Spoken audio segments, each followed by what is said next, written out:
Hello students, कैसे हो आप सब। आज हम स्टार्ट करने वाले हैं क्लास 11th का एक और चैप्टर जो कि हमारा ग्रेविटेशन।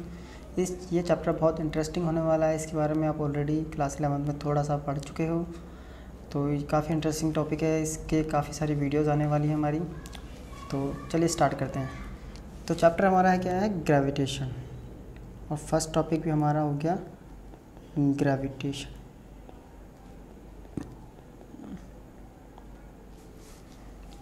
तो सबसे पहले ग्रेविटेशन क्या होता है। ग्रेविटेशन जैसे कि आप 9th में पढ़ के आए हो, तो ग्रेविटेशन एक यूनिवर्सल फोर्स है जो पूरे यूनिवर्स में किसी भी दो बॉडी के बीच में लगने वाली एक फोर्स है। और ये किस टाइप की फोर्स है, ये एक अट्रैक्टिव फोर्स है। तो ये कौन सी फोर्स है, एक attractive force. It is the force of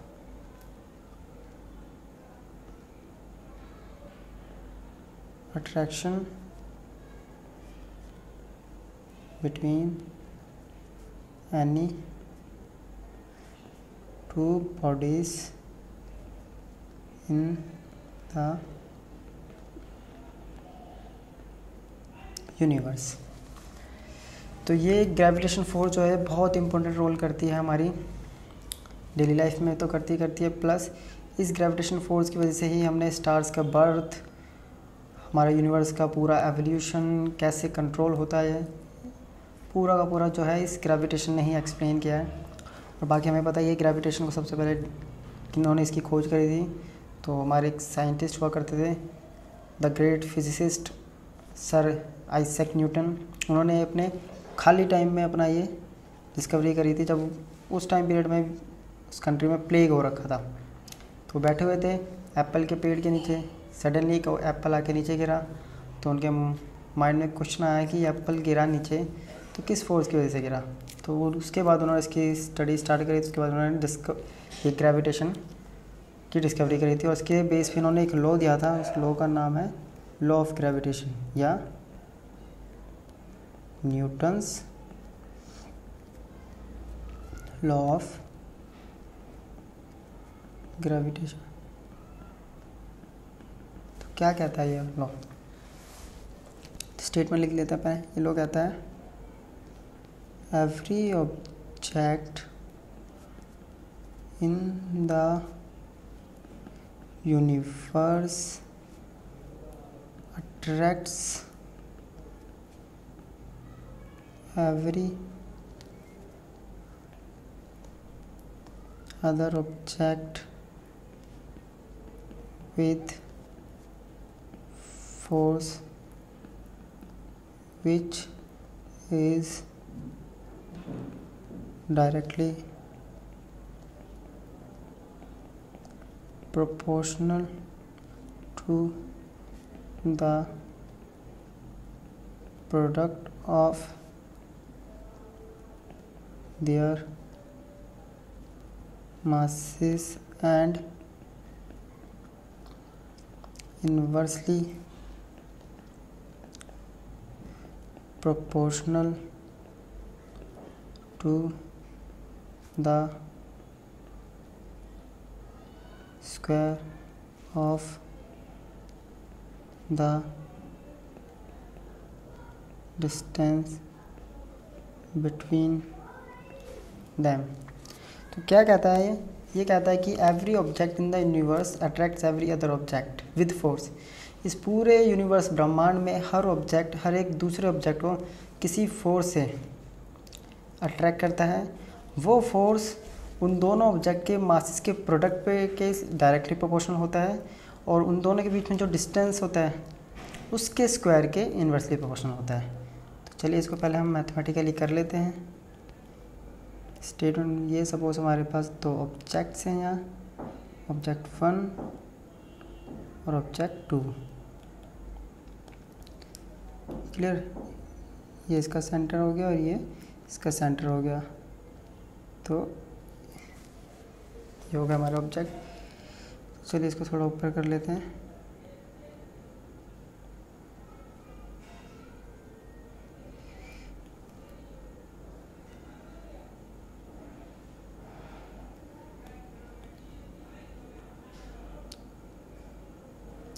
ये दो ऑब्जेक्ट हो गए हमारे, ये इनके सेंटर्स, ये लाइन जॉइनिंग, ये सेंटर्स की लाइन जॉइनिंग हो गई। इनके बीच का डिस्टेंस सपोज है r, इसका मास हो गया m1, इसका मास हो गया m2।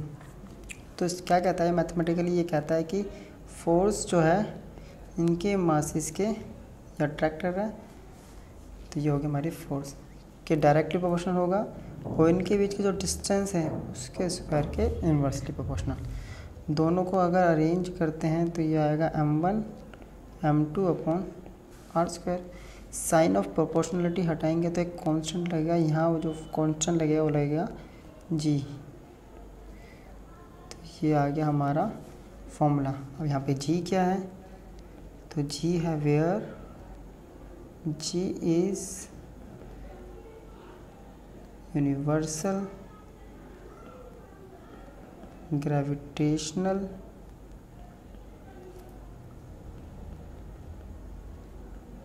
कांस्टेंट।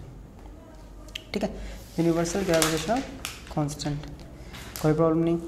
जी की वैल्यू होती है 6.67 इंटू 10⁻11 न्यूटन मीटर स्क्वायर पर kg स्क्वायर। ठीक है, यहाँ तो मैंने वैल्यू डायरेक्ट लिख दी है, इसकी अभी हम बात करेंगे इसकी वैल्यू। ये तो हो गया SI में, तो सबसे पहले इसकी SI यूनिट निकाल लेते हैं, या CGS, ये तो सही होगी। CGS में क्या यूनिट होती है इसकी, इसकी वैल्यू होती है 6.67 इंटू 10⁻⁻8 न्यूटन का होता है डाइन, मीटर का सेंटीमीटर और kg का ग्राम, तो डाइन सेंटीमीटर स्क्वायर पर ग्राम स्क्वायर। ये तो हो गया इसका। और पहले बात कर लेते हैं इसकी यूनिट कैसे निकाली हमने। तो यूनिट कैसे निकाली है, सिंपल SI यूनिट कैसे निकलेगी, यहाँ से g को अगर हम कन्वर्ट करेंगे तो होगा f r स्क्वायर अपॉन में m1 m2। क्लियर, तो वैल्यू निकाल लेते हैं। फोर्स की यूनिट जो होती है वो होती है न्यूटन, डिस्टेंस का स्क्वायर है तो मीटर स्क्वायर, और नीचे आ गया हमारा kg स्क्वायर, तो बन गई न्यूटन मीटर स्क्वायर पर kg स्क्वायर। ये हो गया SI। और CGS आपको पता ही है, न्यूटन का होता है डाइन, मीटर का सेंटीमीटर और kg का ग्राम, तो वो हो गई हमारी CGS यूनिट। अब करते हैं इसका डायमेंशनल फॉर्मूला।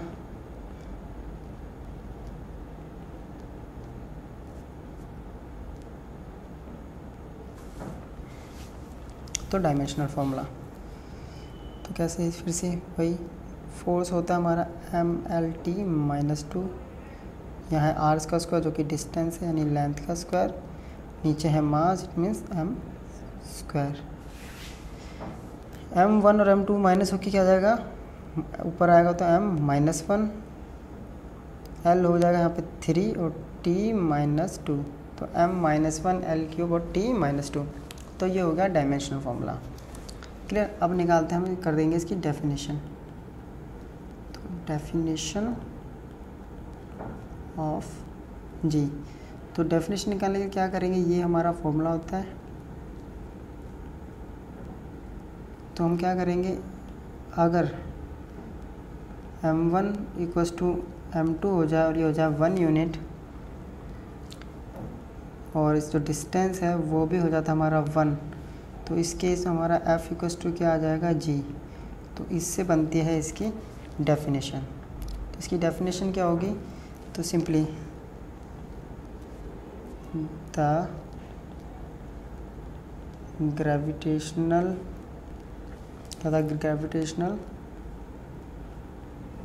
कांस्टेंट में B defined as the force of attraction between two bodies of unit mass each and placed 1 unit apart. तो ग्रेविटेशनल कांस्टेंट क्या हो गया, अगर दो बॉडीज़ जिनका मास यूनिट मास बॉडी ले लेते हैं, उनके बीच का डिस्टेंस भी 1 यूनिट है, तो उस केस में जो फोर्स ऑफ अट्रैक्शन आएगी वही हमारा ग्रेविटेशनल कांस्टेंट होता है। क्लियर। अब ये ग्रेविटेशनल कांस्टेंट जो है इसकी value, it's value is same होती है हर जगह, same through out the universe, पूरी यूनिवर्स में इसकी वैल्यू सेम है। Second, it is independent of the nature and size of the bodies as well as nature of medium। एक तो इसकी वैल्यू पूरे यूनिवर्स में सेम होती है, दूसरा बॉडी के नेचर पे, उसके साइज़ पे, और दो बॉडीज़ के बीच का मीडियम क्या है उसके बीच में डिपेंड नहीं करती, उन पे इंडिपेंडेंट होती है। इट मीन्स अगर आप एक साइड एक रूम में आप बैठे और दूसरे रूम में कोई ऑब्जेक्ट रखा है, तो आप दोनों के बीच में जब फोर्स हम कैलकुलेट करेंगे तो जो जी की वैल्यू रहेगी वो बीच में एक मीडियम क्या आ गया है, वॉल आ गया है। बॉडीज़ कैसी होगी डिफरेंट डिफरेंट, तो उसका साइज शेप पे डिपेंड नहीं करती, मीडियम पे डिपेंड नहीं करती, हर बार जी की वैल्यू एक सेम रहेगी, कांस्टेंट रहेगी। क्लियर। और सबसे शॉकिंग बात तो ये है कि न्यूटन्स ने ये वैल्यू एक्सपेरिमेंटली प्रूव करके नहीं दी थी। सबसे पहले एक्सपेरिमेंटली इसको हेनरी कैवेंडिश ने किया था प्रूफ, उसके बारे में हम पढ़ेंगे आगे। तो पहले हम इसको ख़त्म कर लेते हैं ग्रेविटेशनल कांस्टेंट को, ग्रेविटेशनल फोर्स को। अब इसकी आती है कैरेक्टरिस्टिक्स, ग्रेविटेशनल फोर्स की कैरेक्टरिस्टिक्स।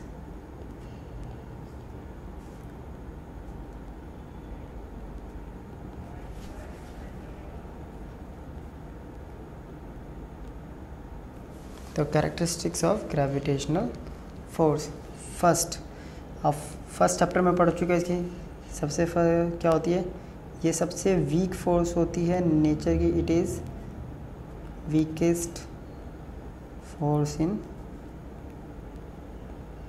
नेचर। ये सेंट्रल फोर्स है, it is central force. Central force means ये बॉडी के सेंटर से अप्लाई होती है, सेंटर पे लगती है। Third, it is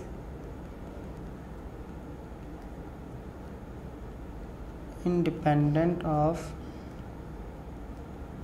nature of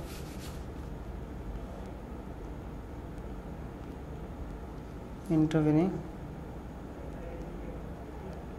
जो बात मैंने अभी बताई थी, दोनों बॉडी के बीच का नेचर, बीच का जो मीडियम है वो क्या है, उस पर डिपेंड, नेचर क्या उस पर डिपेंड नहीं करती। फोर्थ, ये कंजर्वेटिव फोर्स है, is conservative force. Conservative force means ये पाथ किस टाइप का पाथ फॉलो कर रहा है उसके नेचर पे डिपेंड नहीं करती, सिर्फ इनिशियल और फाइनल पोजीशन पे।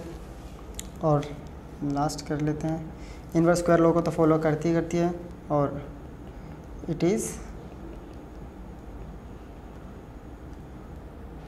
इंडिपेंडेंट ऑफ प्रेजेंस और एब्सेंस ऑफ अदर बॉडीज। मतलब क्या है, दो बॉडी के बीच में अगर कोई तीसरी बॉडी प्रेजेंट है या प्रेजेंट नहीं है उस पर डिपेंड नहीं करती है फोर्स। तो ये था हमारा ग्रेविटेशन फोर्स। क्लियर। चलिए हमारा नेक्स्ट टॉपिक करते हैं। मैंने अभी आपको बताया था कि सबसे पहले जी की जो वैल्यू फाइंड आउट करी थी वो करी थी एक साइंटिस्ट थे हमारे, हेनरी कैवेंडिश। तो वही हमारा Cavendish experiment for determination of G. तो सबसे पहले किसने दी थी ये वैल्यू कैलकुलेट करी थी, इनका पूरा नाम था हेनरी कैवेंडिश। इन्होंने क्या था 1798 में, ठीक है। इन्होंने क्या करा था, इन्होंने एक अरेंजमेंट बनाया था इस एक्सपेरिमेंट को करने के लिए, उसको कहते हैं हम डम्बल अरेंजमेंट भी कह देते हैं। तो इन्होंने क्या करा,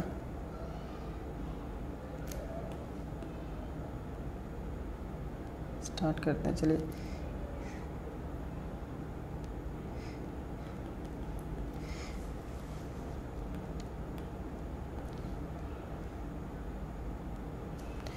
इन्होंने एक वायर लिया था, ये है क्वार्ट्ज फाइबर, कहते हैं क्वार्ट्ज फाइबर।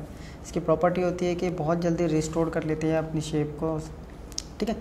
इसमें 2 रोड्स लगाई थी कुछ इस टाइप से, कुछ इस टाइप से, और इसमें 2 छोटे छोटे से ऑब्जेक्ट्स,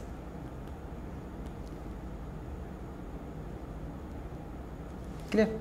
ये लगाया, 2 छोटे छोटे ऑब्जेक्ट्स लगाए थे। इनके बीच की लेंथ है, सपोज ये लेंथ हम ले लेते हैं L, ये L है, ये हो गया। इनका मास हम स्मॉल मास ले लेते हैं M। अब क्या किया, 2 और बॉडी से ये एक डंबल का फॉर्म बन गया हमारा, सिंपल। अगर देखें 2 मास और L के बीच एक डंबल फॉर्म बन रहा है। फिर इस पर क्या करें, हमें यहाँ पे ग्रेविटेशन लगानी है, तो एक और मास दोनों के साथ इंटरेक्ट करना चाहिए। तो 2 मास और लिए, 2 बॉडीज और ली। एक बॉडी को सपोज यहाँ रख दिया और एक बॉडी को यहाँ रख दिया। इनका मास बना दिया हमने कैपिटल M, बॉडी बड़ी है तो कैपिटल M। अब क्या होगा, इस पे जो फोर्स लगी इन दोनों के बीच में, वो फोर्स कुछ इस टाइप की लगेगी, और इस पे कुछ इस टाइप की। ये हो गया F, डिस्टेंस हो गया दोनों के बीच में R। अगर देखें तो ये क्या कर रहे हैं, 2 इक्वल अपोजिट फोर्स बन रही हैं। इन इक्वल अपोजिट फोर्स की वजह से क्या लगेगा, यहाँ पे क्या होगा, यहाँ पे क्या बन रहा है, कपल ऑफ फोर्स बन रहा है। अगर कपल ऑफ फोर्स बनेगा तो यहाँ पे टॉर्क प्रोड्यूस होगा। टॉर्क हो गया तो इसके ये रोटेट करेगी। तो सपोज ये जब रोटेट करेगी तो कुछ इस टाइप से रोटेट करना स्टार्ट करेगी, तो एक सर्कुलर फॉर्म बनेगा। तो ये रोटेट करेगी, इस फॉर्म में रोटेट करेगी। तो यहाँ पे क्या होगा हमारा, और डिफ्लेक्ट होगा। जब ये डिफ्लेक्ट होगा तो इसमें एक एंगल ऑफ डिफ्लेक्शन आएगा, उसको किसी मेजरिंग स्केल से मेज़र किया, ठीक है। डिफ्लेक्टिंग और क्वार्ट्ज की प्रॉपर्टी होती है कि ये बहुत जल्दी रिस्टोर करती है। तो इन्हीं कॉन्सेप्ट को लेके हम यहाँ पे स्टार्ट किया था हेनरी कैवेंडिश ने। तो सबसे पहले जो फोर्स लगेगी, यानी ग्रेविटेशनल फोर्स, क्या होगी वो, 2 बॉडीज़ के बीच में gravitational force F equals to G M और अपॉन में R²। अब इन फोर्स की वजह से क्या हो रहा है, these लिख देता हूँ, these equal and opposite force forms couple of force which exerts torque, ठीक है। अब टॉर्क किस टाइप का टॉर्क होगा, ये होगा हमारा डिफ्लेक्टिंग टॉर्क। सिंपल इसको डिफ्लेक्ट कर रहा है तो डिफ्लेक्टिंग टॉर्क या सिंपल टॉर्क कह सकते हैं। टॉर्क इक्वल्स टू होता है हमारा फोर्स इंटू जो डिस्टेंस होता है L। फोर्स है हमारे यहाँ पे G M अपॉन में R² और L। Question first. अब क्या है इसके पास, ये हमने जो मटेरियल यूज़ किया है क्वार्ट्ज, ये बहुत जल्दी क्या करेगा, जब डिफ्लेक्ट होगा तो इसको रिस्टोर करने में भी हेल्प करेगा। तो इसकी वजह से जो restoring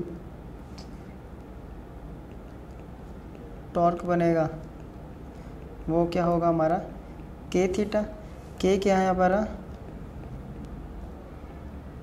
restoring torque per unit angle of twist.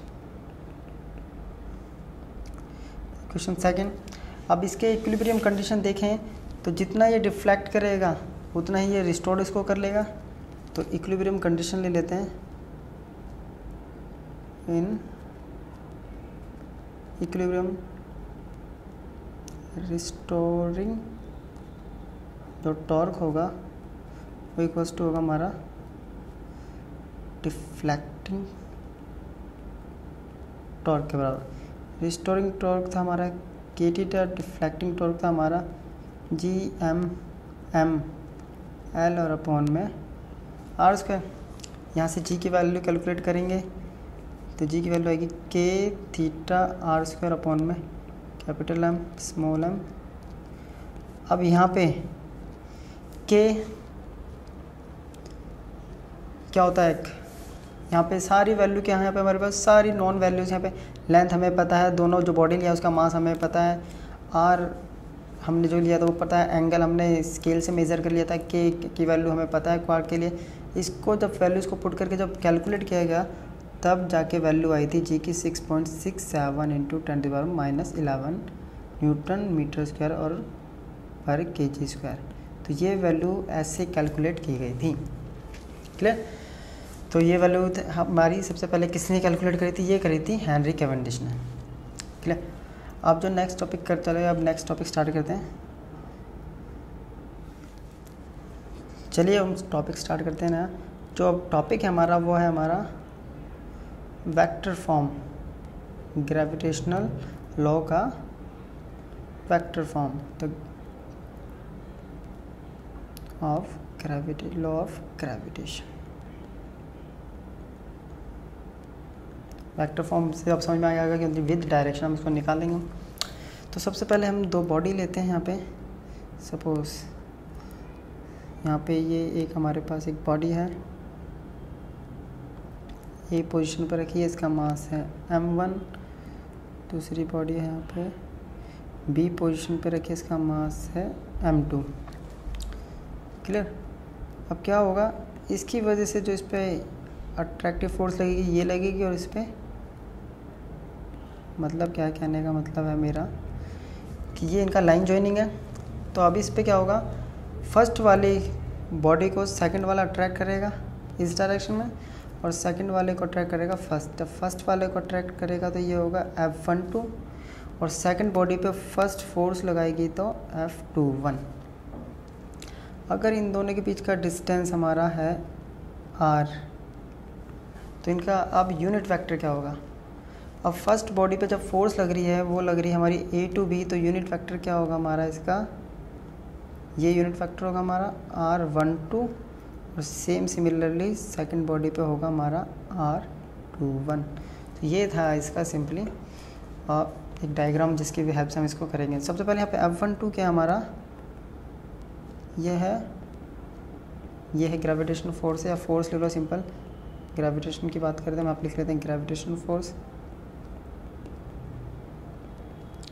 Gravitational force on one due to second. और F21 क्या है हमारा,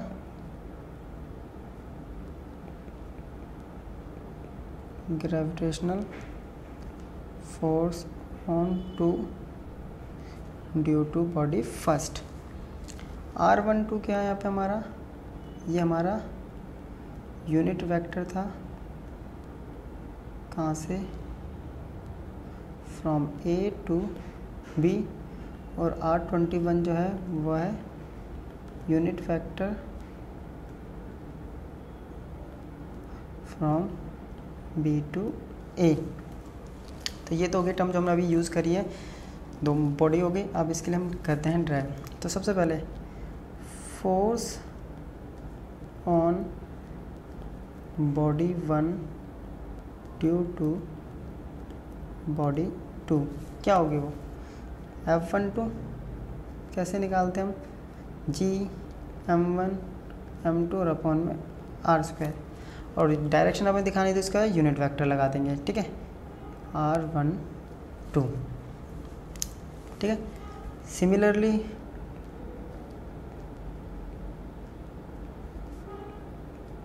F21 क्या होगा, जी m1 m2 bye R square, इसको लगा देंगे हम R21।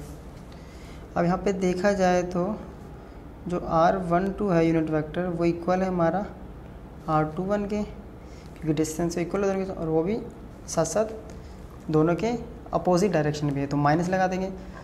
अब किसी भी इक्वेशन में पुट कर दो तो इससे वैल्यू क्या आ जाएगी, अगर मैं F21 में ही पुट करता हूँ तो ये आ जाएगी जी m1 m2 अपॉन में आर स्क्वायर आ जाएगा r12 वो भी माइनस का।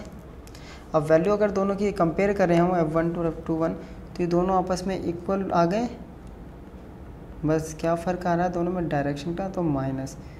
तो हमारा वेक्टर फॉर्म भी निकल गई, साथ साथ हमें ये पता चल गया कि जो फोर्स है यहाँ पे F12 इक्वल्स टू क्या है, equal and opposite to F21। तो इससे क्या पता चलता है कि ये किसको ओबे करता है, न्यूटन्स के थर्ड लॉ को, थर्ड लॉ ऑफ मोशन।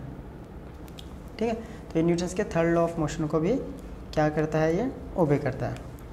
तो अब नेक्स्ट टॉपिक पढ़ते हैं। अब नेक्स्ट जो है हमारा वो है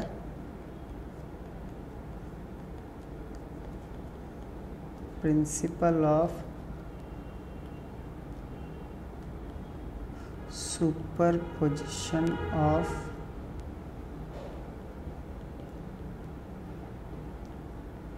ग्रेविटेशनल फोर्स।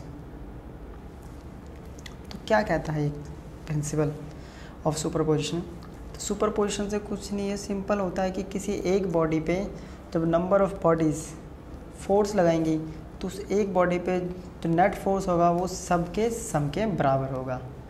ठीक है, तो चलिए स्टार्ट कर लेते हैं। स्टार्ट करते हैं, क्या कहता है, it states that the resultant gravitational force acting on a particle due to number of masses is equal to the vector sum of the forces exerted by the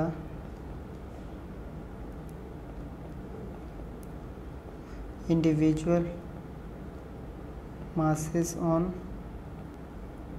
the given particle। Simply कैसे समझ सकते हैं, जैसे कि कई बार होता है ना, अब यार दोस्तों में बर्थडे बॉम्ब्स मारते हो तो उस पर जो नेट फोर्स जो लगेगी वो सबकी वजह से मारे गए बर्थडे बॉम्ब्स की, यानी एफ नेट जो होगा यहाँ पे वो होगा F1 plus F2 plus F3 सबका vector sum dot dot dot dot Fn। तो ये होता है हमारा प्रिंसिपल ऑफ सुपरपोजिशन। तो चलो इसको डायग्रामेटिकली भी समझ लेते हैं, सिंपल।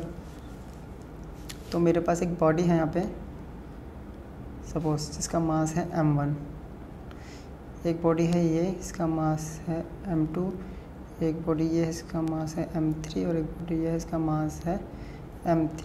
तो ये एक दूसरे के साथ ऐसे इंटरेक्ट करेंगी, क्लियर।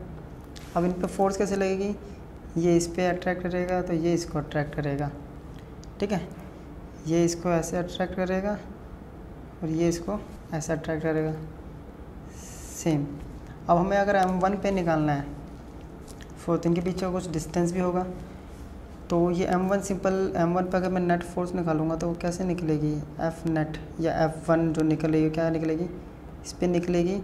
1 पे लगाएगा हमारा, 1 पे लगेगी कौन सी फोर्स, 2 की वजह से 1 पे लगेगी 2 3, ये हो गया 4 सॉरी, इस पे लगेगी हमारी फोर्स 3 की वजह से, और यहाँ पे लगेगी,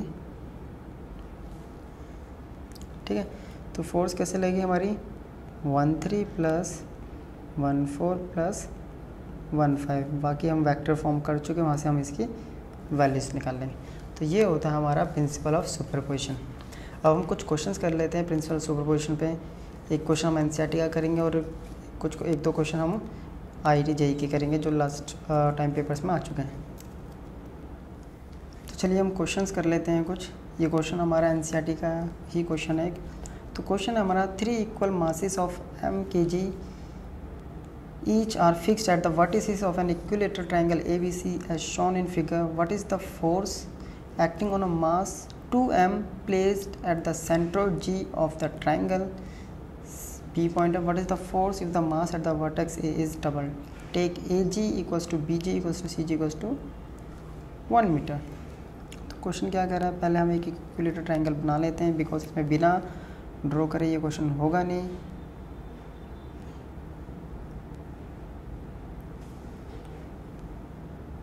थोड़ा सा दूर मुझे बनाना पड़ेगा इसको, चलिए दोबारा से इसको ड्रॉ कर लेते हैं हम।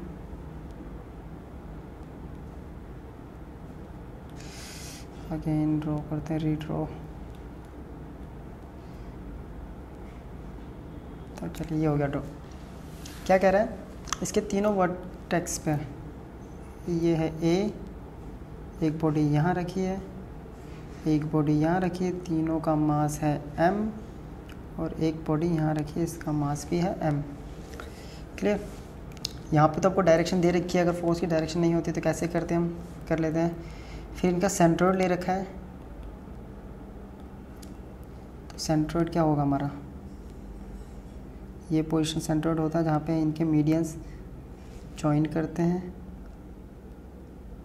तो ये जो सेंट्रोइड है ये इसको G से डिनोट किया हुआ है, साथ साथ यहाँ पे हमें एक्सिस भी दे रखी है, ये y एक्सिस है और ये हमारी x एक्सिस है, और इसका जो मास है वो है 2m। तो समझिए इस क्वेश्चन को। अब G पे मास है 2m, एक मास है इधर, तो इस पे अट्रैक्टिव फोर्स कैसी लगेगी, ये लगेगी इस डायरेक्शन में, तो इसको हम लेट कर लेते हैं F A की तरफ जा रही है। दूसरी लगेगी इस डायरेक्शन में, तो इसको हम ले लेते हैं F B। क्लियर, ये हो गया F B, और ये तीसरी फोर्स लग गई हमारी, ये हो गई हमारी F C। 3 फोर्स अप्लाई हो गई।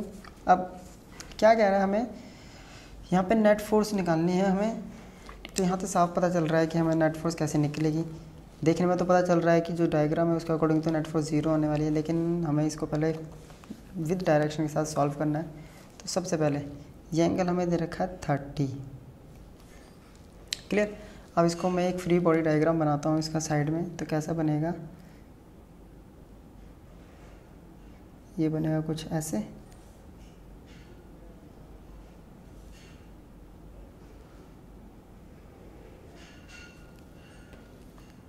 ये एक बॉडी है, इस पर फोर्स लग रही थी FA, इधर लग रही थी हमारी FB। तो पहले इनकी वैल्यू निकाल लेते हैं हम। तो हम यहाँ मैग्नीट्यूड निकाल रहे हैं FA का, तो क्या होगा, G, A का मास है m, दूसरे का मास है 2m, डिस्टेंस कितना है इनका 1, तो 1 स्क्वायर। तो ऐसे निकाल लेता हूँ मैं, B पे निकाल लेता हूँ, सेम G m 2m और अपन में 1 स्क्वायर, और सिमिलरली C पे निकाल लेते हैं। तो G m 1 स्क्वायर, यहाँ से क्या पता चल रहा है, जो मैग्नीट्यूड है A का वो इक्वल्स टू आ रहा है B के और इक्वल्स टू आ रहा है C के। तो वेक्टर का साइन मैग्नीट्यूड, तो हम इसको लेट कर लेते हैं कि ये F फोर्स के बराबर है, किसी फोर्स F के। तो यहाँ पे हम A फोर्स हटा के FA हटा के F लिख देते हैं कॉमन। तो ऊपर की डायरेक्शन में एक फोर्स F लग रही है, इस डायरेक्शन में एक फोर्स F लग रही है, और इस डायरेक्शन में एक फोर्स F अप्लाई हो रही है। ठीक है, ये एंगल 30 है, तो ये भी हमारा क्या होगा, 30 होगा। अब इस F को हम रिजॉल्व कर लेते हैं, क्योंकि या तो ये सारी की सारी एक पर्टिकुलर डायरेक्शन में नहीं है, सब डिफरेंट डिफरेंट डायरेक्शन में। तो हम इसको इनके कंपोनेंट रिजॉल्व कर लेते हैं। अगर मैं इस F का कंपोनेंट रिजॉल्व करता हूँ तो एंगल के साथ वाला ये हो गया मेरा F cos 30, और इसके परपेंडिकुलर हो गया F sin 30। क्लियर, कोई प्रॉब्लम नहीं। दूसरा, अब इस वाले फोर्स को रिजॉल्व करूँगा तो इसका भी क्या होगा, F cos 30 एंगल के साथ वाला, और उसके परपेंडिकुलर क्या हो गया हमारा F sin 30 अगेन। तो यहाँ पे नेट फोर्स जो लग रही है हमारी वो किसके बराबर है, simply FA plus FV plus और FC। तो कर लेते हैं और तीनों की वैल्यू क्या है हमारे यहाँ इक्वल, तो सबकी वैल्यूज निकालते हैं एक एक करके। तो चलिए, तो मैं यहाँ लगा देता हूँ सुपरपोजिशन प्रिंसिपल बाय सुपरपोजिशन।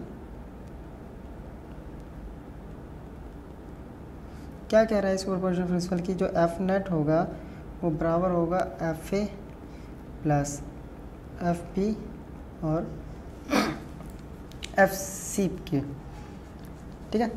अब एफ ए देखा जाए तो ए हमारा किस डायरेक्शन में था, ऊपर की तरफ, ये एफ है, इसको कौन बैलेंस कर रहा है, नीचे की डायरेक्शन में 2f साइन थीटा। तो नेट फोर्स कितनी हो जाएगी एफ ए की, एफ माइनस 2f साइन 30। अब आता है एफ बी। एफ बी किसके बराबर है हमारा, एफ बी, बी था हमारा, देखे तो ये वाला हमारा बी था, तो इसका हमारा जा रहा है cos थीटा माइनस की तरफ, तो इसको हम लिख देंगे, नेगेटिव डायरेक्शन में है तो प्लस की जगह माइनस एफ cos 30, और ए जा रहा था हमारा पॉजिटिव की तरफ तो एफ cos 30। यहाँ से ये तो हो गया कैंसिल आउट, यहाँ वैल्यू कर देते हैं put, F minus 2f sign 30 होता है 1/2 से ये, तो रिजल्टेंट आ गया हमारा 0। इसका और भी मेथड होता है करने के, उसमें हम आई जे के कैप लेके करते हैं, तो लेकिन मुझे ये मेथड इजी लगा इसलिए मैंने आपको इस मेथड से करा। तो फर्स्ट पार्ट तो हमारा हो गया कंप्लीट कि हमारा जो एफ नेट होगा वो होगा हमारा, ये हमारा फर्स्ट स्टार्ट क्या था 0, तो देख के भी पता चल रहा था कि एफ नेट 0 होगा। अब दूसरा पार्ट क्या कह रहा है, फोर्स क्या होगी अगर हम ए पे जो मास है उसको डबल कर दें। डायग्राम तो यही रहेगा हमारा, तो स्टार्ट करते हैं हम।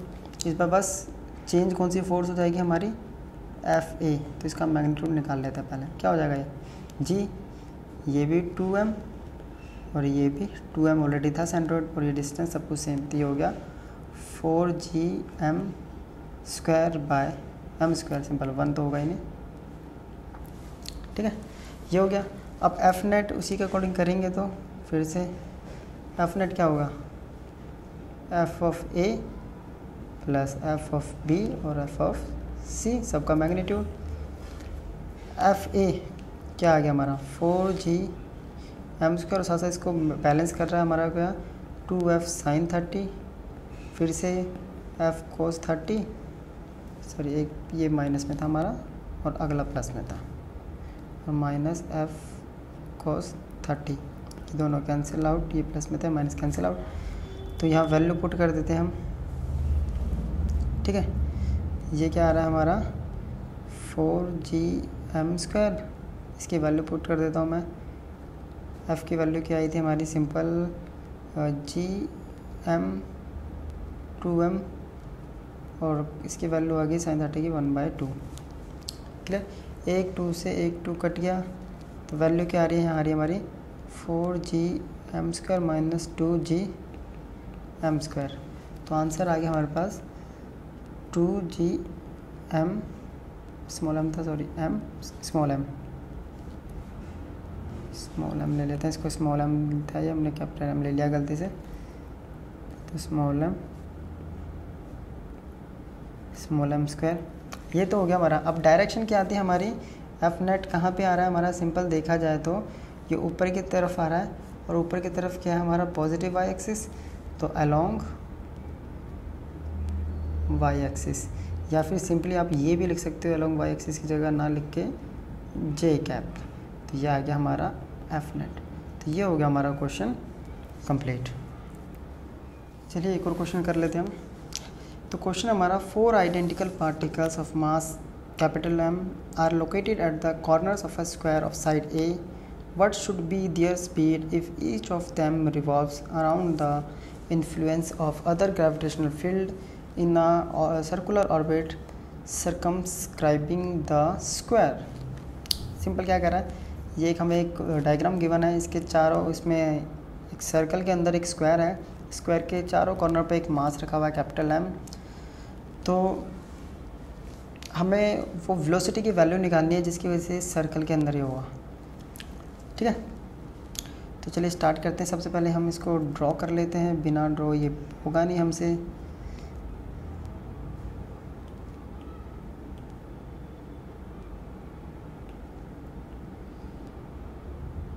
ये हो गया। अब इसमें ले लेते हैं हम स्क्वायर,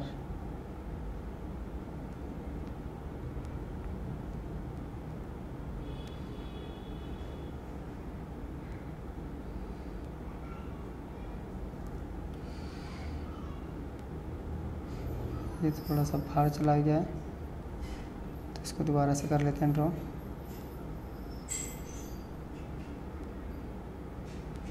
ऐसा नहीं होगा, पहले हमें सर्कल बनाना पड़ेगा। ये हो गया सर्कल, लाइन सेगमेंट से बना लेते हैं इसको। ये हो गया एक स्क्वायर, ये दे रखा है। इसकी नेमिंग कर लेते हैं, नेमिंग से हमें थोड़ा सा इजी हो जाएगा। ए, ये हो गया बी, सी और डी।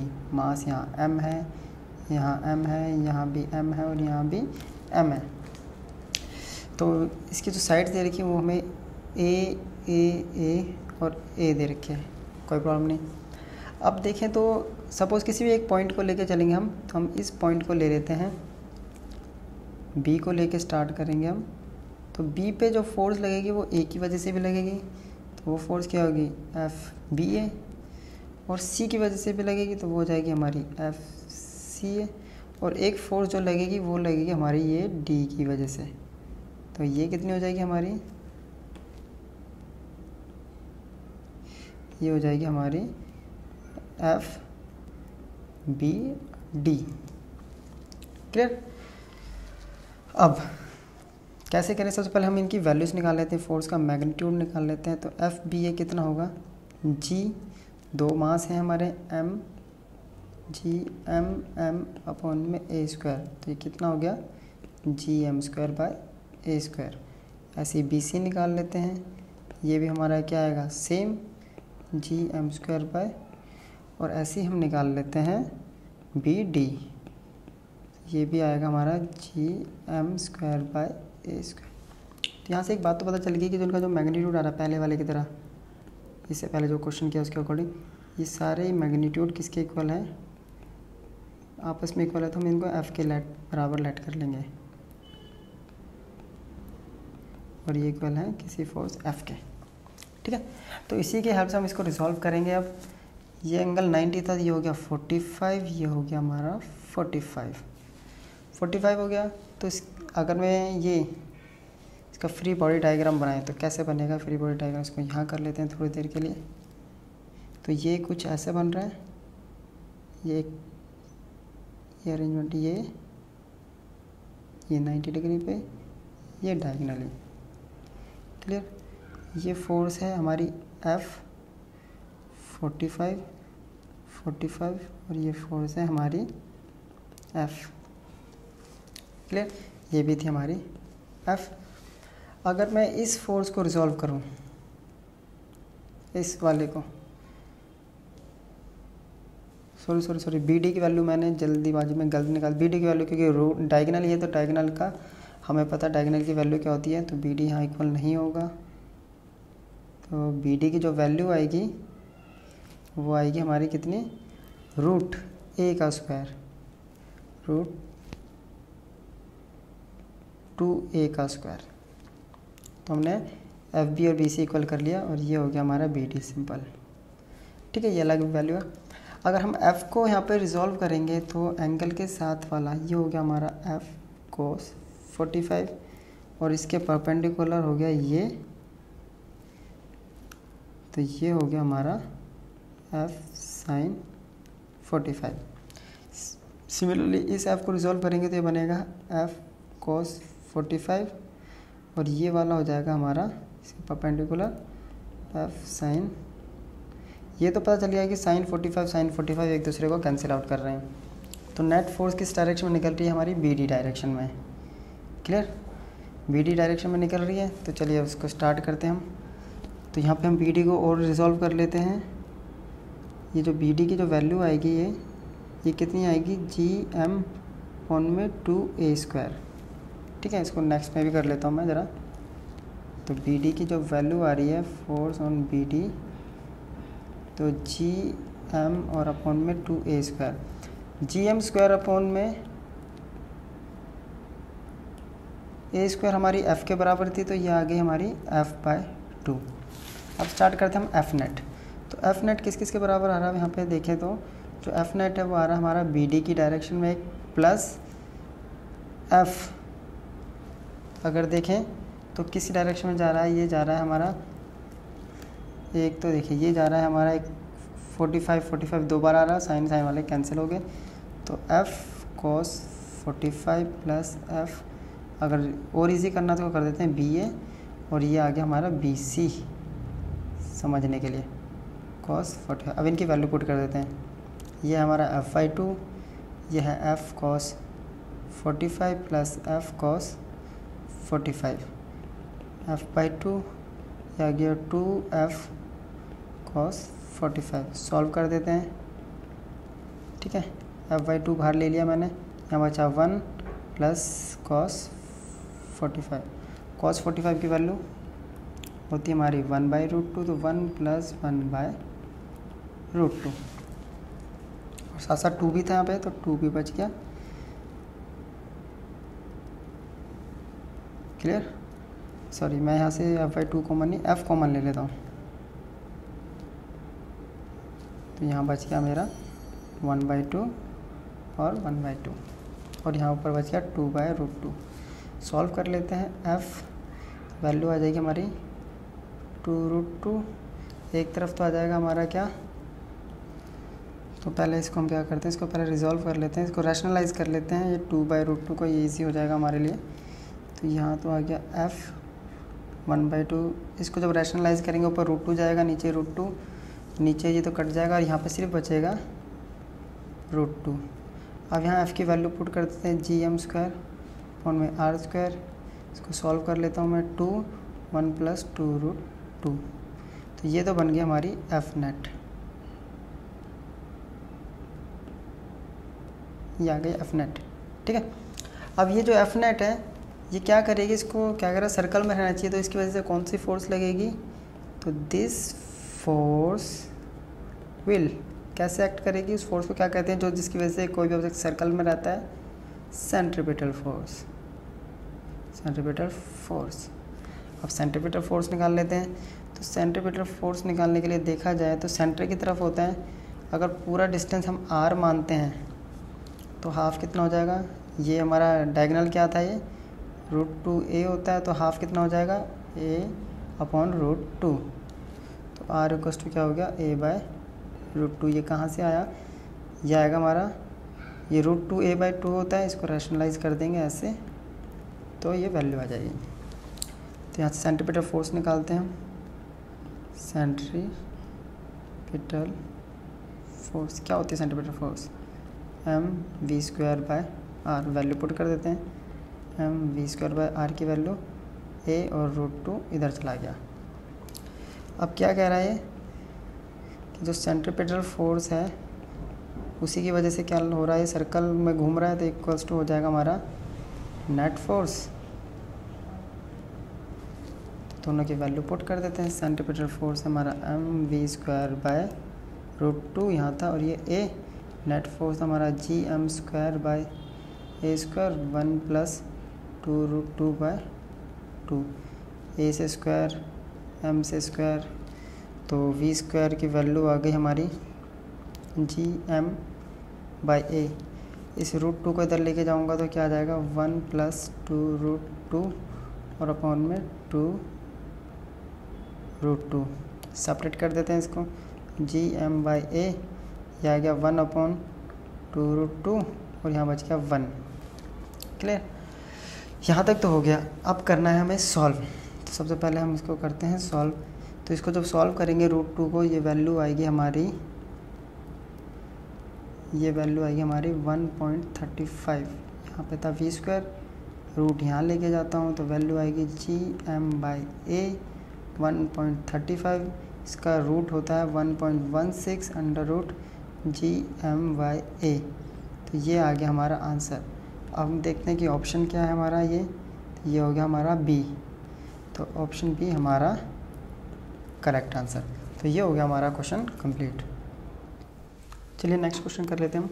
क्वेश्चन हमारा 4 particles each of mass capital M and equidistant from each other move along a circle of radius capital R under the action of their mutual gravitational attraction. The speed of each particle is, क्या कह रहा है, 4 particle हैं जिनका मास capital M है, चारों equal distance पे रखे हुए हैं और मूव कर रहे हैं किसी सर्कल के चारों तरफ। तो इनके ग्रेविटेशनल अट्रैक्शन की वजह से जो स्पीड होगी पार्टिकल की वो फाइंड करनी, बिल्कुल उसकी जैसा ही क्वेश्चन है। तो स्टार्ट करते हैं। सबसे पहले हम एक सर्कल से, तो ये हो गया हमारे पास एक सर्कल, क्लियर। तो इस पर हम 4 इक्वल डिस्टेंस पे पार्टिकल रख लेते हैं। एक पार्टिकल यहाँ रखा हुआ है, एक यहाँ रखा हुआ है, एक यहाँ रखा हुआ है और एक यहाँ रखा हुआ है। इनको ज्वाइन कर लेते हैं इधर और इधर, क्लियर। तो क्या होगा, इनके बीच में फोर्सेस अप्लाई होगी। तो फोर्सेस कैसी अप्लाई होगी, किसी भी एक पार्टिकल को अज्यूम करके चलेंगे, अगर इस पे निकालेंगे तो ये ऐसे और ऐसे, ठीक है। इसका रेडियस कितना गिवन है हमें, तो रेडियस लिख लेते हैं, ये हमें r गिवन है और r, क्लियर। ये हो गया r। अब इसमें फोर्स निकालेंगे। अब इसकी वजह से इसमें क्या होगा, वेलोसिटी लगेगी ऐसे ऐसे, तो किसी भी मतलब एक पर्टिकुलर सेम डायरेक्शन में इसकी लीनियर वेलोसिटी लगेगी। तो ये वेलोसिटी की वैल्यू हमें फाइंड आउट करनी है। बिल्कुल सेम प्रोसेस है उसी की तरह। अब इन दोनों के बीच में हम अगर देखें, जो डायगनली जा रहे हैं ये इन दोनों के बीच में एक फ़ोर्स लगेगी, ठीक है। ये एक फ़ोर्स इसकी वजह से लगेगी, तो इसको क्या ले लेते हैं हम, इसको हम F से डिनोट कर लेते हैं। सेम फोर्स इसकी आएगी, बिल्कुल उस क्वेश्चन की तरह की मैग्नीट्यूड सेम आएगा, इनका फोर्स से लगेगी। और एक फोर्स लगेगी इन 2 पार्टिकल्स में, इसको हम F से लिख लेते हैं। तो पहले वैल्यू से निकाल लेते हैं हम, जो F है इसको हम F1 ले लेते हैं, ठीक है। F की वैल्यू जो आएगी वो क्या आएगी हमारी, Gm²। इनके बीच का डिस्टेंस कैसे निकालेंगे हम, पाइथागोरस थ्योरम से, r², तो ये कितना आ जाएगा r√2। तो r√2 का होल स्क्वायर, जो कि आ गया Gm में 2r² और Gm का स्क्वायर। तो ये 2 फोर्स इक्वल होगी।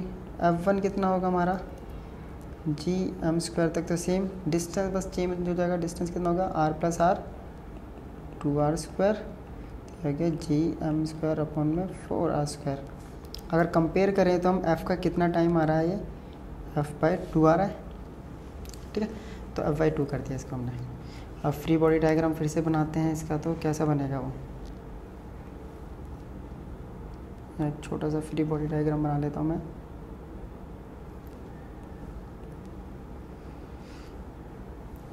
तो एक फोर्स लग रही है हमारी इस डायरेक्शन में, एक लग रही है इस डायरेक्शन में और एक जा रही है इस डायरेक्शन में, क्लियर। ये है F1 और ये है F। अब बात आती है एंगल की। स्क्वायर बनेगा या राइट एंगल ट्रायंगल है तो ये होगा 45, ये 45। फिर से एक बार इस तरफ बनेगा हमारा, ये F1 थी, ये बनेगा F cos 45, इसका 90 डिग्री, F sin 45। इसकी वजह से भी बनेगी यहाँ F cos 45 और इधर बनेगी F sin 45। फिर से F sin 45, 2 equal opposite force लग रही हैं जो कि कैंसिल आउट हो जाएंगी। तो नेट फोर्स किस डायरेक्शन में जा रही है, सारी की सारी F1 की डायरेक्शन में। तो सॉल्व कर देते हैं, चलिए इसको लेके। अब तो F नेट क्या हो गया हमारी, F नेट इक्वल्स टू होगा हमारा F1 plus F cos 45 plus F cos 45। F1 की वैल्यू क्या आ रही थी हमारी, F/2, ये हो जाएगा 2F cos 45। तो cos 45 की वैल्यू होती है हमारी F1/√2, तो ये आ गया हमारा √2। यहाँ से F कॉमन ले लिया मैंने, आ गया 1/√2 प्लस 2/√2। रैशनलाइज कर देता हूँ मैं इसको, तो ये आ जाएगी वैल्यू 1/√2 प्लस √2।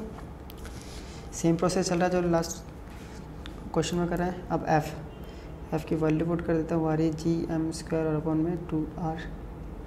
इसको सॉल्व कर देते हैं, तो ये आएगा 2, 1 प्लस 2√2। यहाँ तक छोड़ देते हैं, इस 2 को बाहर ले लेता हूँ, जाएगा जी एम स्क्वायर अपॉन में 4r² और 1 + 2√2। ये आ गया हमारा एफ नेट।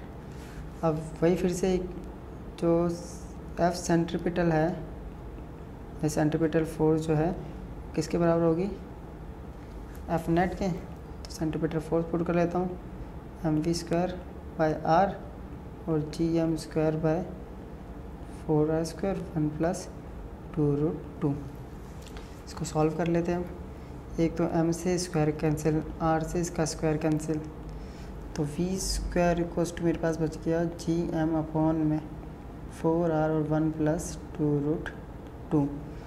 v का स्क्वायर इधर जाएगा तो रूट, तो क्या आएगा, ये आएगा हमारे पास gm अपॉन में 4r 1 + 2√2। सिर्फ इसमें से अगर कुछ रूट सॉल्व हो रहा था वह 1/2 अंदर रह गया gm अपॉन में r 1 + 2√2। अब देखना है कि ये ऑप्शन कौन सा करेक्ट है हमारा, तो ये ऑप्शन हमारा डी करेक्ट है, तो ऑप्शन डी हमारा करेक्ट आंसर हो गया। तो ये लेक्चर वीडियो यहीं ख़त्म होती है। नेक्स्ट लेक्चर में हम इसे आगे का टॉपिक लेकर आएंगे। तब तक के लिए गुड बाय, थैंक यू।